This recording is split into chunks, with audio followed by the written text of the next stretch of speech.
Hebrews chapter 12. Therefore, since we are surrounded by such a great cloud of witnesses, let us throw off everything that hinders and the sin that so easily entangles, and let us run with perseverance the race marked out for us, fixing our eyes on Jesus, the pioneer and perfecter of faith. For the joy that was set before him, he endured the cross, scorning its shame, and sat down at the right hand of the throne of God. Consider him who endured such opposition from sinners, so that you will not grow weary and lose heart. In your struggle against sin, you have not yet resisted to the point of shedding your blood. And have you completely forgotten this word of encouragement that addresses you as a father addresses his son? It says, "My son, do not make light of the Lord's discipline, and do not lose heart when he rebukes you, because the Lord disciplines the one he loves, and he chastens everyone he accepts as his son." Endure hardship as discipline. God is treating you as his children. For what children are not disciplined by their father? If you are not disciplined, and everyone undergoes discipline, then you are not legitimate, not true sons and daughters at all. Moreover, we have all had human fathers who disciplined us, and we respected them for it. How much more should we submit to the Father of spirits and live? They disciplined us for a little while as they thought best, but God disciplines us for our good, in order that we may share in his holiness. No discipline seems pleasant at the time, but painful. Later on, however, it produces a harvest of righteousness and peace for those who have been trained by it.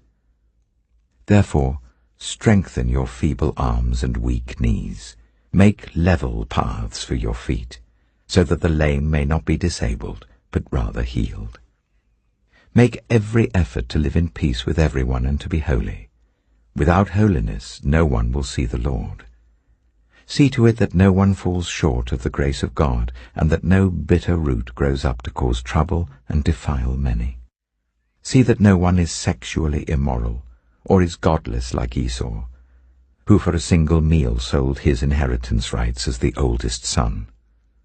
Afterwards, as you know, when he wanted to inherit this blessing, he was rejected.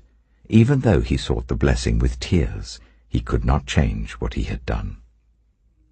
You have not come to a mountain that can be touched and that is burning with fire, to darkness, gloom, and storm, to a trumpet blast, or to such a voice speaking words that those who heard it begged that no further word be spoken to them, because they could not bear what was commanded. If even an animal touches the mountain, it must be stoned to death. The sight was so terrifying that Moses said, "I am trembling with fear." But you have come to Mount Zion, to the city of the living God, the heavenly Jerusalem. You have come to thousands upon thousands of angels in joyful assembly, to the church of the firstborn, whose names are written in heaven. You have come to God, the judge of all, to the spirits of the righteous made perfect, to Jesus, the mediator of a new covenant, and to the sprinkled blood that speaks a better word than the blood of Abel. See to it that you do not refuse him who speaks.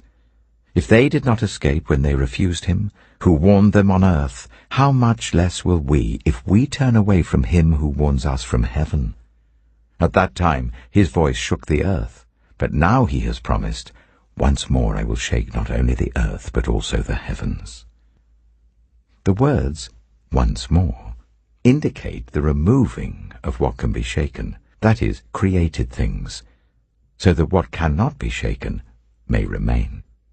Therefore, since we are receiving a kingdom that cannot be shaken, let us be thankful, and so worship God acceptably with reverence and awe, for our God is a consuming fire.